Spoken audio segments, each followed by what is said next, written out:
Ignition sequence start. 6, 5. It's one small step for man. 2, 1. Everything is go here. Welcome to Stay Relevant, my wandering conversations with interesting people. I'm Mike Sobola. Neil, this is Houston. We're copying. The Eagle has landed. Welcome back. Today's episode features filmmaker, producer, and cult icon Jeff Krulik. Jeff, how you doing? Mike. Did I pronounce that right? Yes. Jeff? Krulik, yeah. J-E-F? No, Jeff. I know how to pronounce Krulik. Oh, I'm sorry. Yeah, absolutely. Jeff, as opposed to what? As I don't know, I'm just kidding. So, let's see, you've got like a kind of a diverse background. You worked for Discovery for a while, in the early days. Right. But your big thing that kind of put you on the map, and I guess it maybe started slowly, was that heavy metal parking lot that just kind of made you an icon. Well, I did something. It all seemed to kind of work when we made it. Who knew that we'd be talking about it almost 30 years later? And I made it with John Heyn, somebody I became fast friends with when we met during my public access years in the mid-'80s. I went to University of Maryland. I think I was getting a lot of my media background and training, if you will, from the radio station. Okay. Yeah, I'm a frustrated concert promoter. I mean, I love that, putting events on. But with the music, I felt like anything I was interested, all the music that I liked wasn't commercially viable. So that you weren't going to find a place, if you were to go into promotion of records and music, you weren't going to be promoting music you liked. You were going to be, but that's fine. I mean, if that was a career or a path you wanted to go on, as I kind of soured on that path to go on, I also was getting more interested in the visual medium, and I was starting to discover documentary.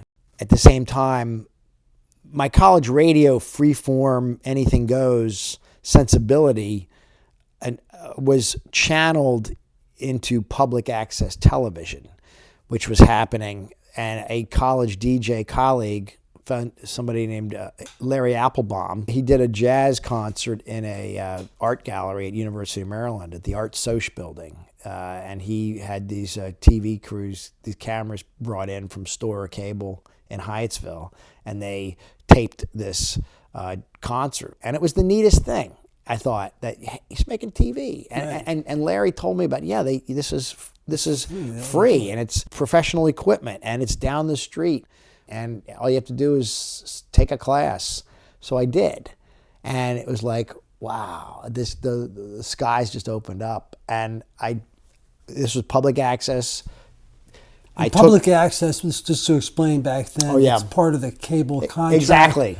And the cable companies said, hey, we'll let the community have a couple of channels, and we'll let people produce actual citizens. That was part of their deal. That's exactly what it was. But I took the classes, and then they're like, okay, here you go. When do you want the equipment? Right. And I'm like, hey, wow. Okay, next week, what can I do? And a friend of mine, they were having a recital. Yeah. And then I said, I'll tape it. How hard could it be? Yeah, I'll tape it. So I knew nothing. I didn't know anything, but I just went ahead and got the equipment out, and I got it, and then I edited it, and then it went on television. How cool was that? And how did it turn out? I mean, it was terrible. I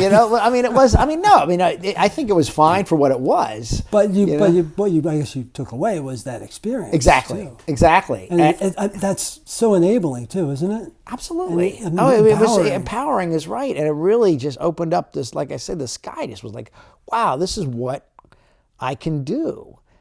I mean, I didn't get I never got trained behind a camera.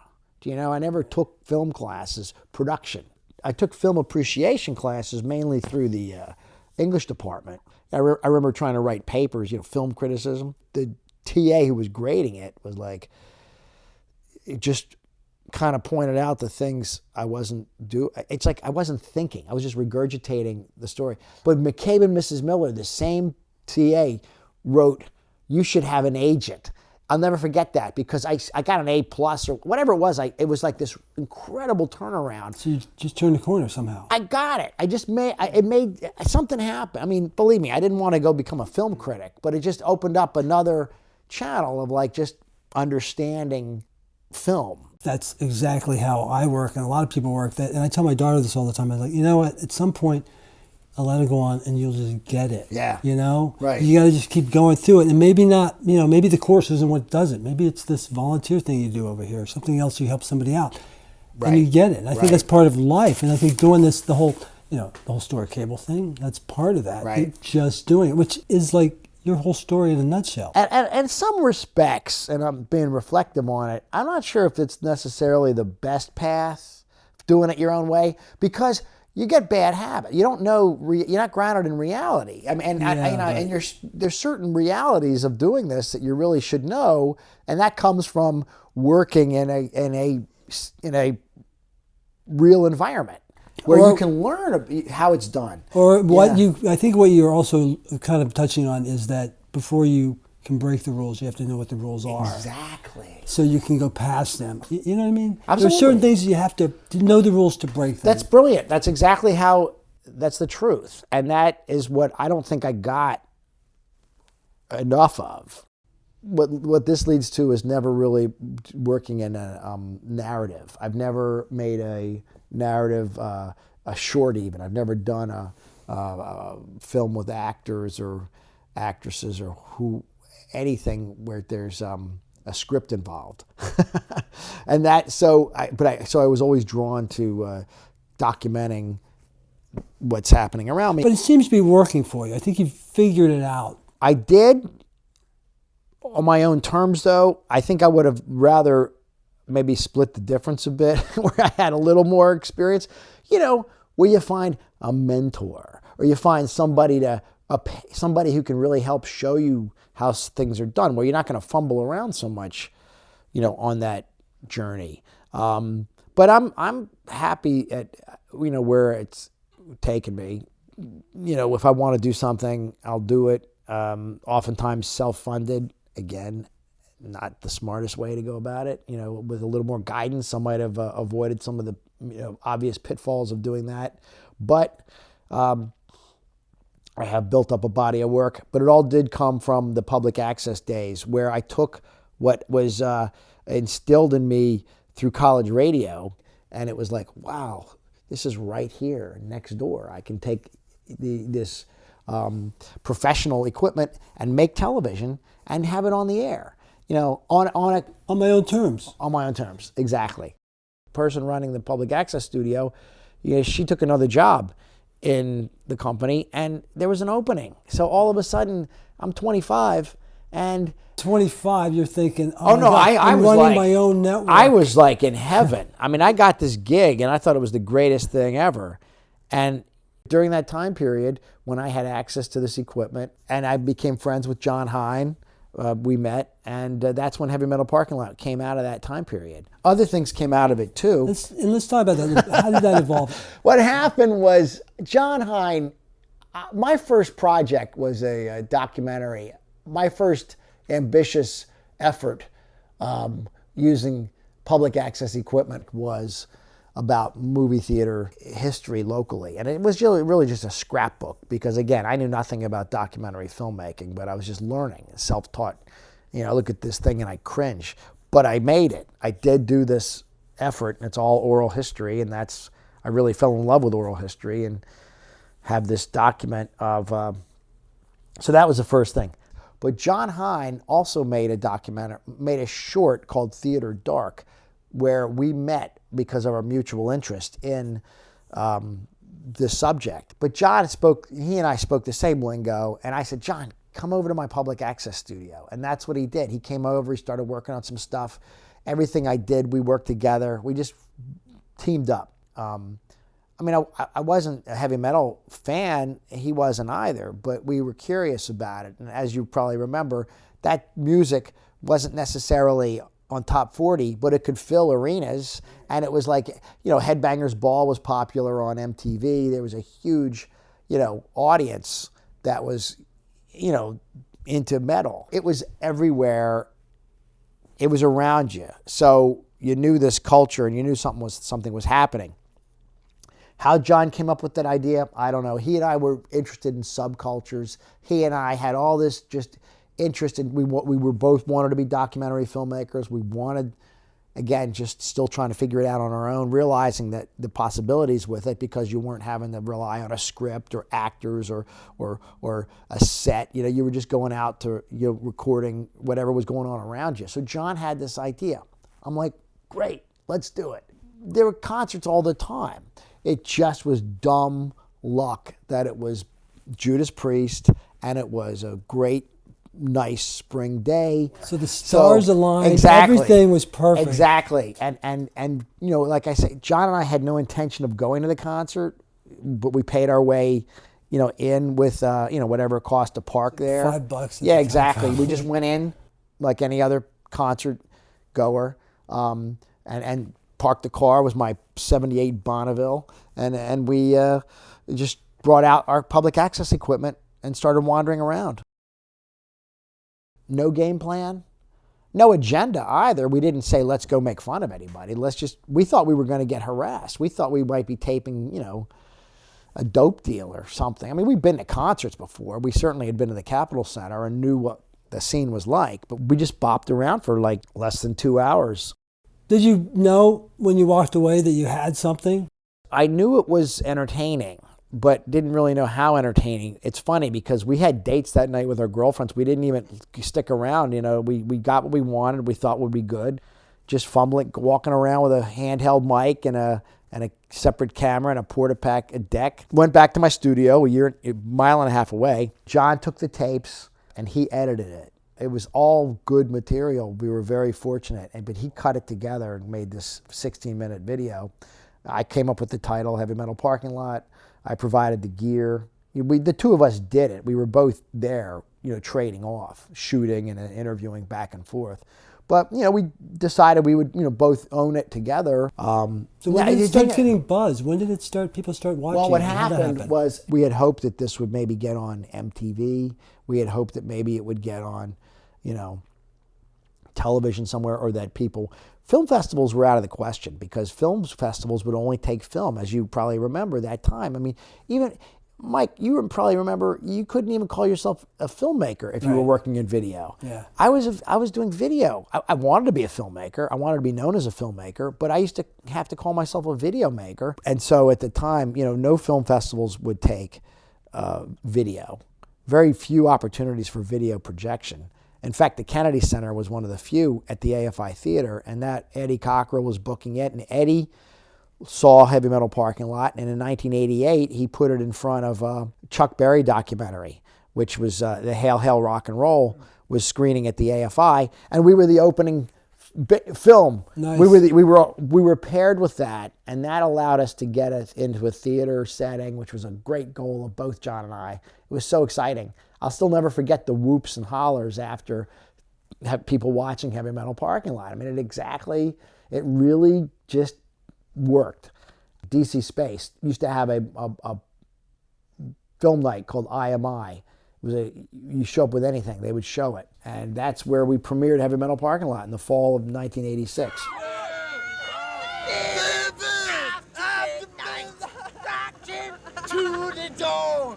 Heavy Metal Parking Lot was kind of running its course locally. And John and I, you know, were just giving it out like water, and anybody had it and could actually, we would just give it to them, let people have it and share it. And Discovery Channel headquarters, I mean, they're growing. They're in Landover, Maryland. They're 2 miles away from my public access studio. They were putting a team of evaluators, it was called, and offered me a temporary 3-month contract that, you know, turned into 5 years. And it was the greatest opportunity ever because I had left public access where there was no rules and was able to get into a environment where there were rules, and also a channel was being created, and it was real television. It was real network television, albeit, you know, fledgling and trying to, you know, figure it out. And I saw, you know, and the people that were hired were also trying to figure it out. And then they reached out to people in the industry. They were recruiting talent who did know how to create television from, you know, LA, New York, So I watched that grow and learned from them. And so in that 5-year period, they acquired the Learning Channel, starting, John Hendricks was a visionary, had so many things going on. It was a really great thing to see.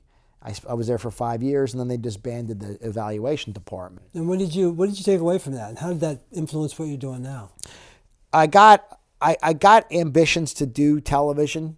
I was able to see how it can be done. I saw that people, with similar experience of mine could work and be employed. But I developed an eye in public access. I got behind a camera. I understood how to make something in a frame, because I was, like I've said, I'm all self-taught, but I've taken from my experiences and also learned and see what I like and whatever. But at Discovery Channel, I got to learn how to do it professionally, at least creating. I'm still not a cameraman.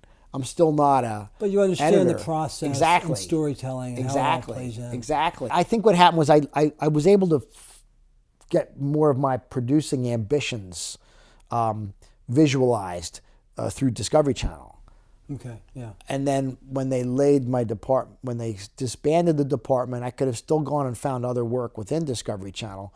But at that point, I had great ambitions of being name your big shot producer TV. I wanted to be that. Of course, I had no idea how to do it, but I still felt like this was something I wanted to take a shot at. Heavy Metal Parking Lot got retired in 1990. Somebody I know named Mike Heath came to where I was working in Bethesda, and he was moving to Los Angeles. He was a guy I knew from the music universe, and he wanted to take copies of Heavy Metal Parking Lot with him to give out to people in Los Angeles. So I gave him 4 VHS copies that he took with him moving out to California. A copy got to a store called Mondo Video, which was a cult video store in Los Angeles. And Mondo Video would fell in love with the video and would then show it to people and rent it there. And there's people in the entertainment business. And it got to Nirvana. The guy, Dalkey, was a roadie for Nirvana. And so they were on tour and blowing up. And they apparently had it on their tour bus. So people are seeing this thing. Again, When did word get back to you that all this was Sofia happening? Coppola, she called John Heyn. She looked him up in the phone book, called him, said she rented Heavy Metal Parking Lot from Mondo Video, and she wants to include it in a show she's putting together for Comedy Central called High Octane TV. The show didn't go on the air, but we did agree to it. And I'm remembering now, at some point, before all this, in like 93, I'll say, a band called Red Cross, a LA band, played the 930 Club. And they shouted from the stage, "Is the guy who made Heavy Metal Parking Lot here?" And I heard from that, that's when I started, people told me this. I'm like, what? They told me, hey, they were shouting, looking for you at the 930 Club. So I'm just realizing that they had rented it. The people in that band had gotten it from Mondo, because this was a year before Sofia Coppola called John. This is 4 years after we stopped showing it. So Mondo was renting it. Sofia Coppola wanted to put it on a TV show, which didn't go anywhere. John and I are no dummies. We realized there's interest in this now. We then got it out of mothballs, and we created some more venues to screen it locally here. Ultimately, this ties in with me leaving Discovery Channel. I also did a road trip. I was developing ambitions. I went on this road trip with Ernest Borgnine to make a TV show. See, I wanted to make a TV show because I saw how TV was being done, and I had ambitions to do this. And so the Borgnine thing. So we didn't just have Heavy Metal Parking Lot. John was also, at this point, working for the government. So you had a lot of stuff going on, and it looked promising. Well, first of all, I didn't know that the Ernest Borgnine thing came out right about that time. Yeah. How did you meet him? Did you know him already? How did that whole thing? Well, see, develop? that thing, that did was. Did he see your film at Mondo and he said, "Hey, you got to film me on my bus"? Whose idea was? Not in the least. That was not. That was not anywhere remotely close to what happened. John Heyn and I were still joined at the hip over heavy metal parking lot. Happily so. It's still, but I was working at Discovery Channel, and I became fast friends with a guy named Brendan Conway, who was in my department. Brendan and I were also, he had visions / delusions of grandeur, like of making TV, like, what we wanted to see, or things that we thought would be great television. And this is when nobody was doing it. Right. Nobody had, reality TV didn't exist, but we, certainly celebrity reality didn't exist. But we, and Brendan, again, somehow, we were both interested in grade Z celebrity. We just had this Jones for it. Subculture. Right, sure. And Brendan was in my department, and we just got along famously. Again, just like John and I clicked, Brendan and I clicked about just, weirdo culture and filmmaking, well, films and video and TV, pop culture. The guy was just a fanatic for pop culture. Brendan was TV culture. And so somehow he knew, maybe it was reading it in the National Enquirer, or who knows where, maybe it was on one of the Regis shows, or Ernest Borgnine had a bus and drove it. A big bus. This is like a tour bus. Right. Ernest Borgnine had his own bus and drove around the country in it. And we just thought that was the funniest thing. We just had the idea of this. We thought, what a crazy notion. And like, wouldn't that be a fun TV show? Wouldn't that be fun to hang out with Ernest Borgnine? It's McHale. Exactly. Come on, that's kind of the whole icing on the cake. That was the whole thing. And we were like, this is too preposterous. I dare you to call his agent and pitch it. No, I dare you to call his agent and pitch it. I took the dare. And we literally, on a whim, we positioned ourselves as working for Discovery Channel. It was not a Discovery project, but we're with Discovery Channel. We pitched the agent for Ernest Borgnine, and she said, this sounds great. Let me get back to you. We arranged a meeting with Ernest Borgnine at the Plaza Hotel in New York in like 1994. And we pitched him on this thing. I had professional T-shirts made, Ernest Borgnine on Tour. It was going to be called Ernest Borgnine on Tour. And it was going to be him driving around the country in his bus and us just following with a video camera. We're going to make a TV series. And the funny thing is the agent ended up being a total flake. But we ended up going through, somehow we got to his assistant named Joyce, who literally ran all interference for him because he was pretty much retired. At that point, yeah. He was just, his wife had a cosmetics empire, and he was just this kind of whimsical retiree. Is he still alive? Exactly. People didn't know. I had the meeting. We took the meeting. Ernest Borgnine couldn't have been more gracious and funny, and just really thought the idea was cool. We were like, this is great. Now we had to figure out what to do next. Well, we took pictures with him, with our arms around him. I made up a holiday card announcing this project. It didn't exist. It was like kind of like how Variety would publish these ads for movies that were just in people's minds. I had this idea, but I'm like, I made this card announcing this project. So he's on board. He's on board, but no contracts are signed, and there's certainly no money being passed around. But I took these, I liberally made this, announced this card. It was my own card. It was just a goof in a way, but it was also serious that, hey, we want to do this thing. And I sent this card out. Well, I had Howard Stern's producer's address in my Rolodex. And just like I was sending it to everybody, I sent it to them. He put it on the show as, Gary Delabate put it into the Christmas card pile for Howard Stern. All of a sudden I start hearing from people around the country that Howard Stern just mentioned you on the air and mentioned your project, Ernest Borgnine on Tour. You and Ernest Borgnine are on Howard Stern's show. And I'm like, oh my God, it got announced. And this was in like December of 94. And it's like, that's when, excuse the expression, the shit hit the fan. I mean, it was like all of a sudden, it was like, oh my God, this is really getting, some steam, or it's becoming a real entity or an idea. I mean, again, now what do we do? Now what do we do? But what happened was, Ernest Borgnine, it was not an official card from Ernest Borgnine. And he was out of the country, luckily, but Joyce, his assistant, flipped. She was like, what is going on here?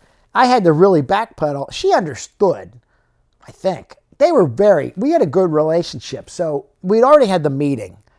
Right. So it wasn't like we were unknown. It wasn't like we were totally out of line.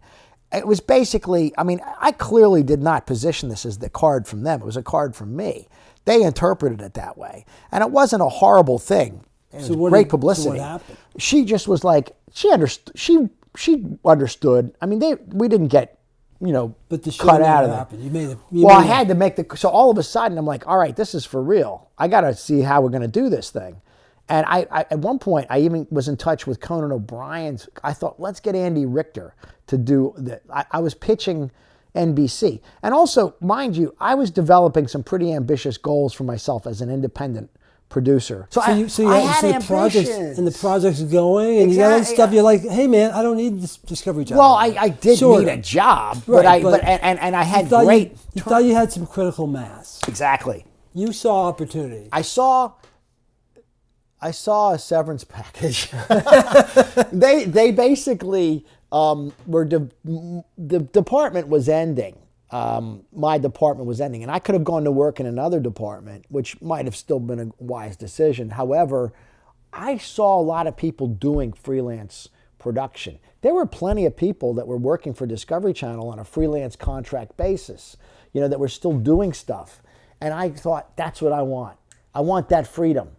And I want to have freedom to do work for on my own terms or whatever, if something came up. And then on the downtime, I could work on these other things, these other harebrained schemes and ideas, such as going on the road with Ernest Borgnine.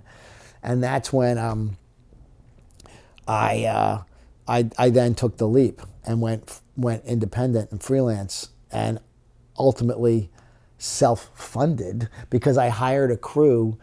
Ernest Borgnine was going to be, okay, I mentioned Andy Richter and I mentioned Conan. Right. They were into it and they were interested in it. And I think had I done that, maybe I could have become a producer on the Conan show. Maybe I could have leveraged that. So what happened to that? The Conan people wanted it, but they realized that if they took it away, I realized that if they had it, if they put Andy Richter on board, I couldn't be dictating the show anymore that we envisioned, that Brendan and I wanted to do. I'm like, this is too close to me. We've come this far.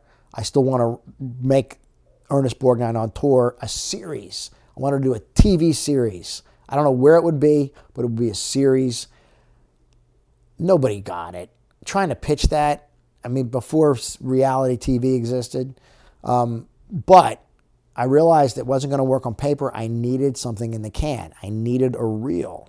I needed something to demonstrate our idea. Ernest Borgnine was going to be, every year he was the lead clown in the Milwaukee Circus Day Parade.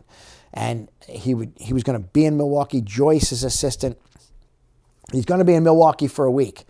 If you want to, get him there, this, and it just all of a sudden clicked. It was a chance to get footage because that's what it was. I just needed something in the can. And of course, by getting it in the can, I'm like, well, let's just shoot everything because you never know if we're going to have this chance again. I hired a crew, Mike Peters and Harrison Moore. Mike had just gotten all these toys. I had just worked with Mike on a project for Discovery Channel. And I was very candid about my Borgnine idea. I would bounce this stuff off people. Like everybody was like, "Wow, crazy idea! Good luck," or whatever. Or they were like, offering encouragement. I had this opportunity to go to Milwaukee. I'm like, all right, I'm gonna fly. Mike was into it. His Harrison Moore, his associate and colleague, doing sound. They were a team. I flew them out to Milwaukee. Brendan flew out. My brother came out, thank God, at the last minute to drive. I rented an RV. We were winging this. We are just winging it just to get footage in the can. I had no plan, no script, didn't know what we were in for. I literally didn't even have a driver for the RV, and my brother was between jobs, and he cashed in frequent flyer miles that came out and saved my ass. He dropped me off at the airport on Friday. He cashed in his frequent flyer miles on Saturday and arrived in Milwaukee on Sunday. Wow. this is no way to produce anything.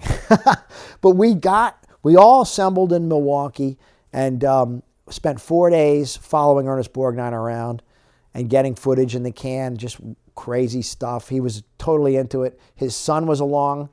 We didn't know what that was going to, Ernest Borgnine was 79 driving this bus. We didn't know how old his son was. Turns out his son was our age or younger. He was 29. So he was really into it. His son thought that it was a great idea. The father-son thing really worked great. And, so you did that. You were able to get the footage, and then what? And then I cut a reel, went to NatP. I made a poster for Ernest Borgnine on tour.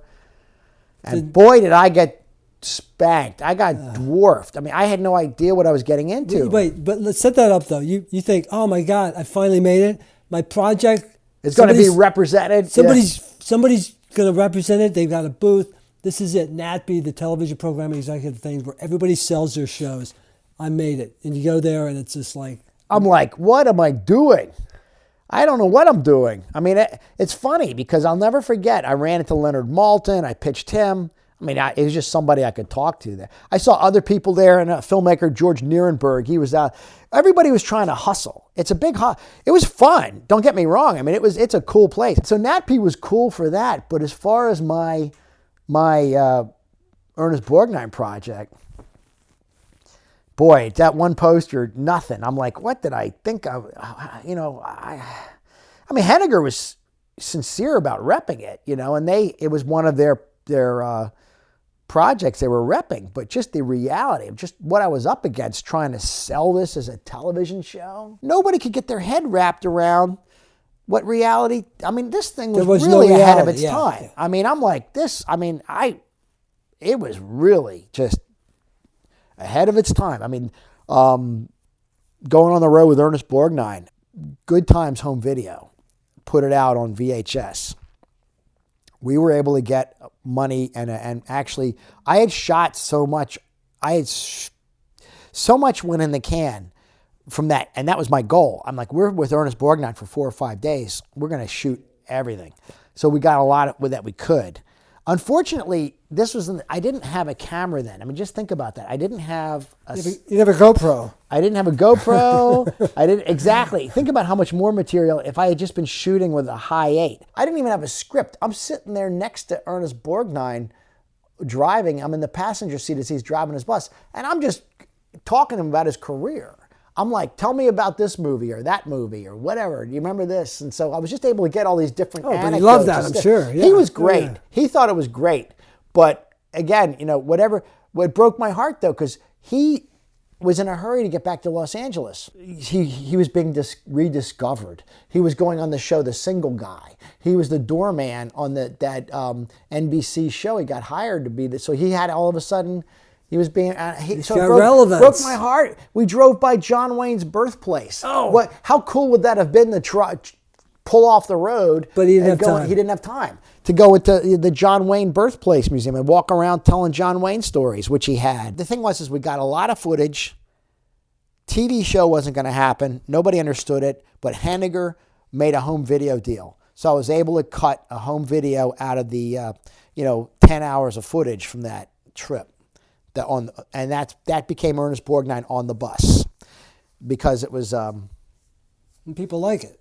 Well, yeah, it kind of worked as a home video for the RV market. Not a whole lot of money to be made, but it was something. And I got a video, a documentary. I got something else as on my body of work that was that I still to this day get some notice for. I actually even posted all the outtakes. Now in this reality TV universe, I put everything on YouTube because I never made it on DVD. We never made it on, it only went on VHS. But I put everything on, all the outtakes on YouTube. I created a channel for it. And it's been fun to get the response from people to see this stuff. Like you couldn't try and recut it? I don't want to recut it. That's the thing. I wouldn't want to go back to do anything. Tell me about. Well, let's go into your latest project. Yeah. Right now, as we speak. It's early April, and you're in the throes of promoting your Led Zeppelin Slept Here thing. How did or Led Zeppelin played here? Right. It's a legend that Led Zeppelin played somewhere in Well, Glenburnie, here we are, 1990. Oh, what am I saying? What year is this? 2015. 2015. It's going to be 2016, which will be the 30th anniversary of Heavy Metal Parking Lot, and we're gearing up for that. But I have my most recent project I did was Led Zeppelin played here, which kind of I kind of still love to make documentaries or be involved in it, and I love pop culture and I love local culture. I love music culture. I love rock and roll history. And this kind of combines all of those, right? It does, and I kind of oral history. But I'm always fascinated. I think I mentioned earlier that I'm a frustrated concert promoter. I wanted to be a concert promoter. I wanted to be a concert promoter when I was at University of Maryland. I don't have the temperament to be a concert promoter, but I love concert promotion. I love concert history. And I think as around the 40th anniversary of Woodstock in 2009, there was a 2-day pop festival that took place at the Laurel Racetrack in Laurel, Maryland. That was a month before Woodstock with a lot of major acts playing. And I was always interested in the history of that because if you didn't go to it, you really didn't know it just was a forgotten thing that took place around here. Led Zeppelin happened to headline one of the nights. It was interesting to me. I thought, well, let me make a documentary about that event called Maryland's Woodstock. And I started. I just got a high def camera. I have a tendency to just wing it with very little production, pre-production. So I just started finding. I interviewed people who had pictures from Laurel Pop, and what happened was I started to trace the arc of Led Zeppelin.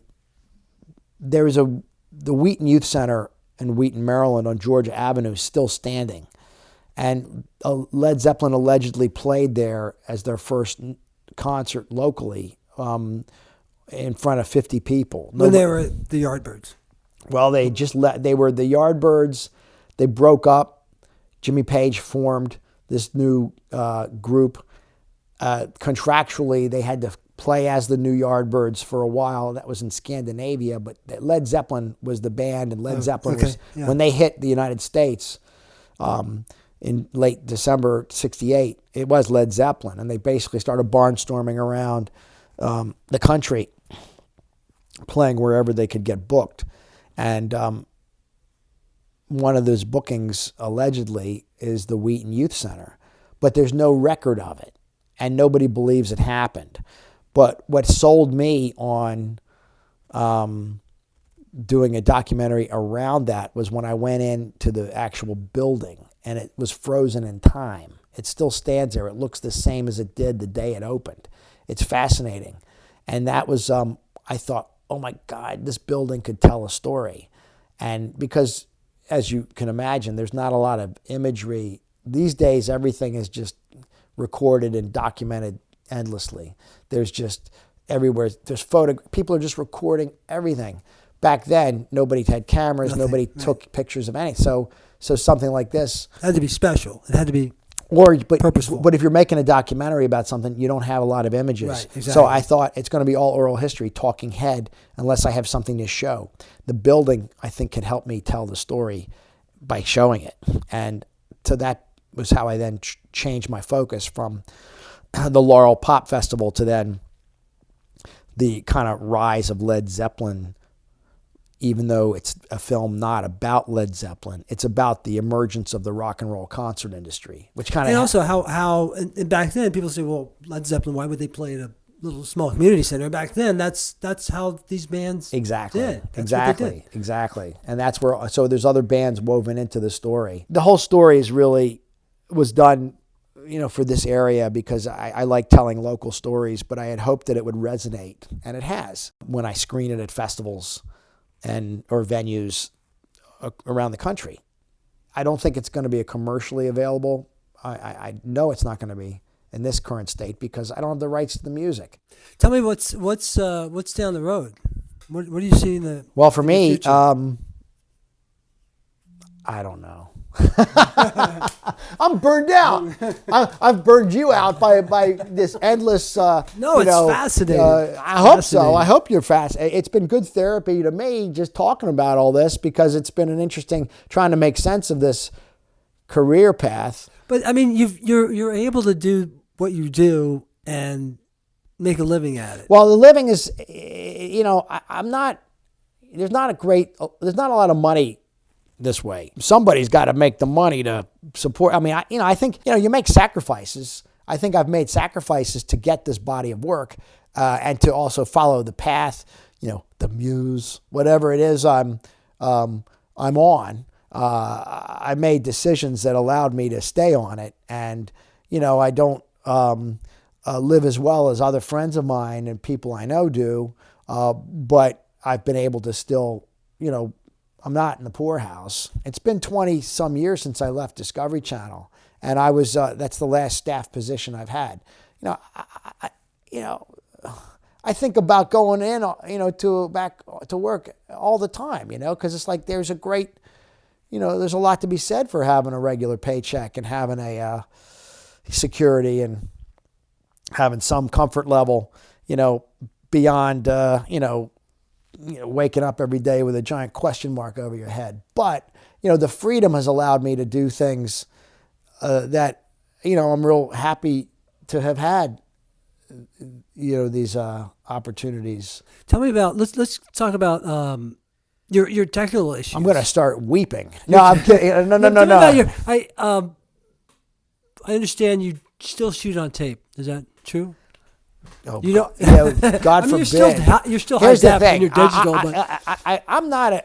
You're not an early adopter. I'm not an early adopter, and that is a shortcoming like you wouldn't believe. Why is that? I mean, why do you need to be on the cutting edge? I think because I'm still a technophobe at heart. But that's okay, because I maintain that above all, it's the story.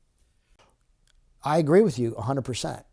I think there's so much there that you can do with, these days, it really is the story. And you got to think for your audience and what you're doing. Whether you're making a 7-minute piece or a 70-minute piece, you got to think for your audience. Now, there's some people who, just don't care or don't know any better. And if you want people to see something, if you want people to respond to something, if you want people to really enjoy or even just watch it, whether they enjoy it or not, you got to give them a reason to do it. And you got to make it so that they can, get something from it. And at least like it enough to respond in the affirmative. But I also think there's merit in just kind of doing what you want. Like I always tell people, I make the films, I do the work that I want to, I do it for myself. I'm the audience of one, that I want to be happy with what it is, but I do want people to see it. You know what I mean? But if I put something on YouTube, I'm not checking the counter. I'm not checking the hits. I'm just glad there's something there that, I'd be able to, go from point A to Well, that's point like B. people saying, oh, I want to make a viral video. How do you do that? Well, Yeah. If you're trying to, it's not going to happen. Exactly. So tell me about, briefly, do you still keep in touch with any of those people you interviewed or for like Heavy Metal Parking Lot? Are there any of these people who get in touch with you and say, hey, I was in that film. I was at the Capitol Center back in 86. Quite a few. Was that right? We have an alumni. On the DVD, we actually have an alumni section. We've actually recorded and videotaped some alumni, and we're hearing from more, and we're planning something for the 30th to get everybody together. We just heard from one of the marquee guys recently, and he chimed in. He's known as the Graham of Dope. His name is Graham, and he is a chef on the Eastern Shore, but he is now participating on Facebook. People are thrilled that he's like gotten in touch, because there's a lot of Facebook fandom. Sure. Some. Yeah. I don't mean to say a lot. There's a couple of fan related Heavy Metal Parking Lot sites, and which is cool. And so he's been chiming in on that, and people are just thrilled. And others, have reached out. And so that's been fun. I consider them all family. I mean, I certainly, know them all, even for however long they're on the film, however many, moments they're on camera, I feel a connection with them. And and some I know personally, and everybody's great. They've all, done well. I'm happy to say, and I'm glad to know them and have, developed a connection that's, still there 30 years later. So you think we'll be able? Will this be an event people can go to? Oh yeah, next year. Yeah, next year. AFI's been great. I guarantee we'll do something at AFI in Silver Spring, maybe at University of Maryland. I've been working with them. In fact, I'm going to be having my archive, held at the University of Maryland Special Media Collections. I've been working on that. You mentioned what I'm doing. That's what I'm doing. I'm working on that. I don't want to do any more. I have no more. I mean, I'm out of gas. I'll be honest with you. I don't want to do another 5-year self-funded labor of love. I have one project I started about Bowie, Maryland, where I grew up. And I've got stuff in the can for that. I wanted to write a book. Want to write a book? Start scribbling. I'm not a writer. I realize that. I mean, you got to start, and I think I'm just more of a documentary filmmaker, and so that's probably what I'm going to do with all the stuff that I've gathered. Again, I just do it for myself, and if other people come along, great. But I want people to see it, and I certainly want to do something as opposed to not. If you start something, you got to finish it. I mean, I love creating television. I love creating documentary. I love the format of getting on air. I mean, I got pigeonholed in the underground filmmaking universe. And that's because that venue opened up for me to take my work around to these alternative / underground film festivals. And I'm very grateful for them allowing me to do that. And I made some great friends on that circuit and have been very, I'm just glad for having had that experience for several years. But the thing is, when you're considered like an underground filmmaker, you're not necessarily considered, a filmmaker. It's hard to then be taken. Make the jump back to be able to then provide, content for television, commercial television. And I've always wanted to be doing commercial television, but it's been commercial television, along the lines of what I envision commercial television being. However, now I think commercial television has transformed itself around to what you have been doing all along. If you look at it now, cable networks are being broken up. Everything's going to the internet. Packages are a la carte now, where you can buy HBO by itself, do a streaming package. People are YouTube sensations, and that's where it is, and that's where you are. I think you're right where I think television has come back around to you. Yeah, now television, but now there's no money in it. Has there ever been? Well, I've always given away stuff for free, so why stop now? Why change that now? All right. So. All right, great. Well, Jeff, thank you for coming. Thank you for telling us your story. I appreciate it. It's very interesting. I mean, I appreciate it, Mike. I'm sorry if I go off the rails a lot, but appreciate the chance to, pontificate here. It's fascinating. And your website is jeffkrulik.com. Correct. And you also have LedZeppelinPlayedHere.com? Exactly. So I guess if you go to we have HeavyMetalParkingLot.com. I have HeavyMetalPicnic.com. But JeffKrulik.com will then take you everywhere, and also gives you a bit more of my, down the rabbit hole of my mind, but in case anybody wants to go there. I enjoy trying to make sense of it, so I appreciate the opportunity to do this. And it's cheaper than therapy. And and I really, I'm grateful for your interest, and I certainly, thank you. Well, thanks again, Jeff. My guest today has been filmmaker, producer, and cult icon Jeff Krulik. See more on his website at jeffkrulik.com. The podcast is Stay Relevant, wandering conversations with interesting people. Original music by Popmark Media on the web at popmarkmedia.com.